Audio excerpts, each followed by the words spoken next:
Magandang hapon mga kasipag. Ngayon meron na naman tayong i-repair ngayon. Ito naman ay Samsung A13. So ang sira po niya, kita nyo visible po siya, kaya po LCD po ang nasira sa kanya. So papalitan po natin siya ng LCD. Okay, ngayon bubuksan na natin siya. Kasipag, napalitan na natin siya ng LCD. Ito yung luma niyang LCD.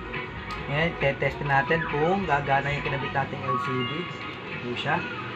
Testingin natin, bagong LCD natin. Testingin natin kung gagana siya.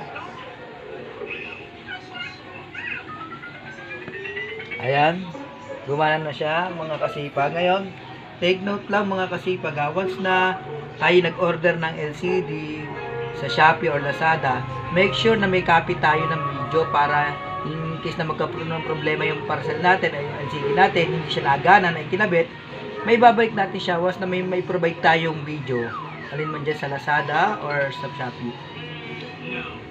Okay, nagbubukas na siya mga kasipag, no? Yan. Mahalaga po yan na meron tayong laging copy ng video para mabilis po natin ma-return kung defective po yung nabili natin. Okay. Ayun na po, nagbubukas na. I-record po natin siyang mag-loading.